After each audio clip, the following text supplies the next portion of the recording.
अस्सलाम वालेकुम। तो आज की इस वीडियो में हम लोग पेन टूल को डिस्कस करेंगे थोड़ा-सा और उसके अंदर हम लोग मास्किंग को भी देखेंगे। तो स्टार्ट कर लेते हैं। यहाँ से आप कोई सा भी डॉक्यूमेंट आप यहाँ पे सिलेक्ट कर लें। उसके बाद आपने आ जाना है यहाँ पे पेन टूल पे। पेन टूल को जैसे ही आप सिलेक्ट करेंगे मतलब उसके ऊपर होल्ड करना है आपने पेन टूल पे आके आपने लेफ्ट क्लिक की मदद से होल्ड रखना है और यहाँ पे एरो जैसे ही आएगा आपने एरो को प्रेस कर लेना है। चारों के चारों टूल हमारे पास यहाँ पे बाहर आ जाएंगे, ठीक है। अब फर्स्ट पेन टूल है, तो सबसे पहले मैं इसको हमने ख़त्म करना है फिल को, तो यहाँ पे नन कर देते हैं। और यहाँ पे मैंने ये पेन टूल मेरा सिलेक्ट है। तो एक एंकर पॉइंट जैसे ही आप क्लिक करेंगे दूसरे एंकर पॉइंट आपने क्लिक करके छोड़ना नहीं, होल्ड रखना है। होल्ड करके माउस को मूव करेंगे तो यहाँ पे आपको इसकी कर्व दिखना स्टार्ट हो जाएगी पेन टूल की, ठीक है। अगर आप पेन टूल को सिलेक्ट रख के दूसरे एंकर पॉइंट पर भी जस्ट क्लिक कर देंगे तो सिंपल एक लाइन ही बनेगी, कर्व नहीं बनेगा, ठीक है। तो दूसरा एंकर पॉइंट जैसे ही आपने क्लिक करना है तो आपने उसको छोड़ना नहीं है, माउस को यहाँ पे मूव करना है, ठीक है। मूव करेंगे तो यहाँ पे आपको मूविंग यहाँ पे आपको दिखना स्टार्ट हो जाएगी, तो आपको आइडिया हो जाएगा कि यहाँ पे पेन टूल काम कैसे कर रहा है, ठीक है। तो दूसरा हम लोग यहाँ पे क्लिक कर लेते हैं और उसके बाद कुछ इस तरह से हमारी लाइन बन जाएगी। अब ये लाइन जो है ब्रेक है, अगर मैं चाह रहा हूँ कि ये मज़ीद इसके पॉइंट ज़्यादा हो जाए, मुझे ज़्यादा वाज़ेह नज़र आए, तो यहाँ पे हम लोग स्ट्रोक, क्योंकि ये स्ट्रोक लगा हुआ है ना, तो अगर हम यहाँ पे फिल करते हैं तो ये फिल कुछ इस तरह से होता है और स्ट्रोक इस तरह से, ठीक है। तो स्ट्रोक हमने बढ़ाना है। यहाँ पे स्ट्रोक की प्रॉपर्टी होती है 1 पॉइंट लिखा हुआ है, ठीक है। तो हमने इसको बढ़ाकर 8 पॉइंट कर देना है, ठीक है। तो आपको कुछ इस तरह से शो हो जाएगा। यहाँ से 100 तक होता है, ठीक है। आप 100 से भी बढ़ा सकते हैं। कैसे बढ़ाएंगे, इसको सिलेक्ट करेंगे और यहाँ से इसको एरो की मदद से आप बढ़ाते जाएंगे। शिफ्ट एरो की मदद से बढ़ाएंगे या आप यहाँ से मैनुअली भी टाइप कर सकते हैं। जैसे मैं यहाँ पे 200 कर देता हूँ और एंटर जैसे ही प्रेस करेंगे तो ये 200 इस तरह से आपको दिख जाएगा, ठीक है। ऐड एंकर पॉइंट टूल होता है, ठीक है, ये प्लस वाला, ठीक है। जैसे आप इसके ऊपर क्लिक करेंगे, सबसे पहले तो मैं इसकी प्रॉपर्टी को थोड़ा सा चेंज कर देता हूँ ताकि हमें नज़र आए, ठीक है। तो ये ऐड एंकर पॉइंट होता है, यानी ये हमने इसके अंदर एक एंकर पॉइंट यहाँ पे लगाया था। अब मैं चाह रहा हूँ कि यहाँ पर भी एक एंकर पॉइंट लग जाए, यहाँ पर भी एक एंकर पॉइंट लग जाए, ठीक है। उसके लिए मैंने ये वाला ऐड एंकर पॉइंट टूल ले लेना है यहाँ से, ठीक है।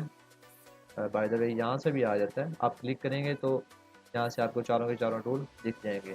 क्लिक करके होल्ड रखना है 1-2 सेकंड, तो ये आपको यहाँ से शो हो जाएंगे, ठीक है। ऐड एंकर पॉइंट पे जैसे ही आप क्लिक करेंगे तो यहाँ पर आपको प्लस का ऑप्शन आएगा। देखें यहाँ पर एक एंकर पॉइंट ऐड हो चुका है, ठीक है। उसके बाद आपने इन हैंडल को मूव करने के लिए ये वाला टूल जो लास्ट कहता है ऐड एंकर पॉइंट टूल, तो उसका इस्तेमाल करेंगे हम, ठीक है। सबसे पहले ऐड एंकर पॉइंट हमने देखा है, ऐड एंकर पॉइंट को ऐड करने के लिए इस्तेमाल होता है और साथ वाला एंकर पॉइंट को ख़त्म करने के लिए, ठीक है। अब यहाँ पे एक एंकर पॉइंट मैंने ऐड किया और एक यहाँ पर भी ऐड कर देता हूँ, ठीक है।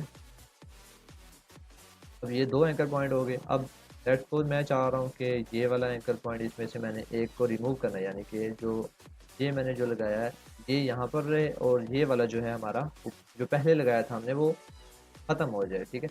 उसके लिए मैंने डिलीट एंकर पॉइंट टूल पे सिलेक्ट रखना है और यहाँ पर प्रेस करेंगे तो ये वाला ख़त्म हो जाएगा, ठीक है। उसके बाद मैंने अब इसके कर्व को अगेन पहले जैसा लेके आना है, तो इस हैंडल को मुझे थोड़ा सा ऊपर करना पड़ेगा, तो फिर ये वाली उसकी शेप जो पहले बन रही थी वो बनेगी, ठीक है। उसके लिए मैंने एंकर पॉइंट टूल को सिलेक्ट रखना है और यहाँ से हैंडल को पकड़ के मैंने यहाँ पे मूव करना है, ठीक है। तो कुछ इस तरह से मूव हो जाएगा, ठीक है। अब ये वाला एंकर पॉइंट है, तो टूल मेरा ये एंकर पॉइंट टूल सिलेक्ट है, ठीक है। तो यहाँ से मैं इसको एंकर पॉइंट को जैसे ही मूव करूँगा तो इसकी प्रॉपर्टी चेंज होना स्टार्ट हो जाएगी, ठीक है।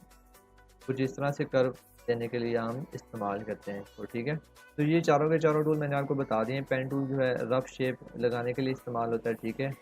डिलीट एंकर पॉइंट चीज़ सॉरी ऐड एंकर पॉइंट जो है चीज़ों को ऐड करने के लिए, मतलब मज़ीद एंकर पॉइंट ऐड करने के लिए होता है, ठीक है। और डिलीट एंकर पॉइंट जो है वो हम चीज़ों को डिलीट कर सकते हैं उसमें, ठीक है।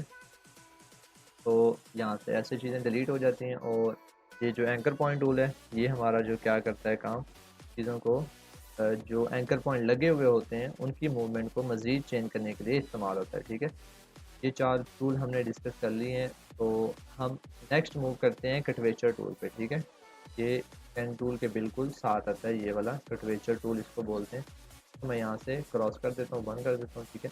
कटवेचर टूल बेसिकली इस्तेमाल होता है राउंडेड चीज़ों को ट्रेस करने के लिए कुछ इस तरह से, ठीक है। ये ऑटोमेटिकली राउंड शेप ही आपको प्रोवाइड कर रहा होता है। आप कहीं भी क्लिक करें तो ये सीधी शेप इसमें नहीं देनी होती है आपको, ये राउंड ही चलता है हमेशा, ठीक है।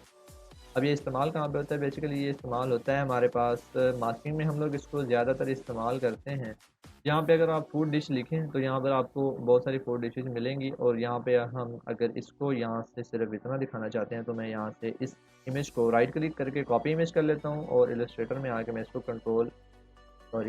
कंट्रोल वी से मैं इसको पेस्ट कर लेता हूँ। ठीक है, अब मुझे फुल इमेज तो नहीं चाहिए, मुझे जस्ट इतना ही इसका पार्ट चाहिए जो मैंने दिखाना है। ठीक है, तो उसके लिए हम लोग मास्किंग का इस्तेमाल करेंगे। मास्किंग आप देखें, मास्किंग के लिए सबसे पहले हमने ये वाली चीज़ को सिलेक्ट करना है ना कि हमने कितनी चीज़ दिखानी है, उसके ऊपर हम मास्क बनाएंगे। ठीक है, तो अब राउंडेड चीज़ों के लिए हमने देखा है कि कटवेचर टूल इस्तेमाल होता है, इसलिए हम इसके ऊपर क्या करेंगे, कटवेचर टूल का इस्तेमाल करेंगे। यहाँ पे हम इसको जस्ट क्लिक करते जाएंगे तो ये हमें राउंडेड शेप प्रोवाइड करता रहेगा। ठीक है,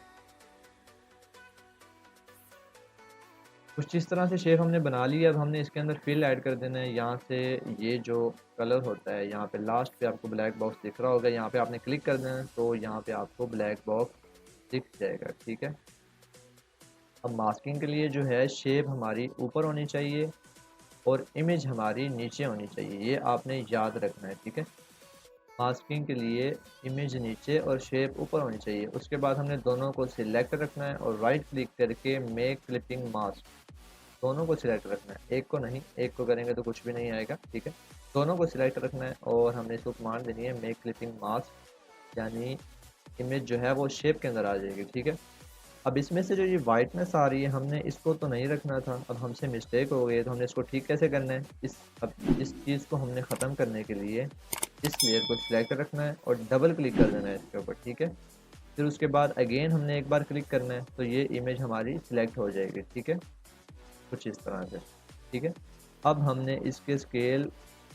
इसके स्केल को भी बढ़ा सकते हैं, और ये जो चीज़ें हैं इसको भी ख़त्म कर सकते हैं। यहाँ से जैसे ही हम इसका स्केल थोड़ा सा बढ़ाएंगे शिफ्ट के साथ, तो ये वाइट वाली चीज़ें जो हैं ये ख़त्म होनी स्टार्ट हो जाएंगी। ठीक है, तो वो चीज़ हमें मिल जाएगी जो हम दिखाना चाहते हैं। ठीक है, तो इससे बाहर आने के लिए आपने इस एरो पे प्रेस कर देना है, या आप एम्प्टी जगह पे डबल क्लिक कर लें, या उस एरो की मदद से भी आप बाहर आ सकते हैं। ठीक है, तो कुछ इस तरह से हमारी ये वाली शेप यहाँ पर हमें मिल जाएगी। और अब हम यहाँ पे इसके ऊपर टेक्स्ट लिखें या इसके ऊपर शेडो वगैरह लगाएं, कुछ भी लगाएं, तो ये हमारी मास्किंग यहाँ पे रेडी हो गई। बस एक चीज़ का आपने ध्यान रखना है कि इमेज आपकी नीचे होनी चाहिए, शेप आपकी ऊपर होनी चाहिए, फिर ही मास्किंग होगी, अदरवाइज मास्किंग नहीं होगी।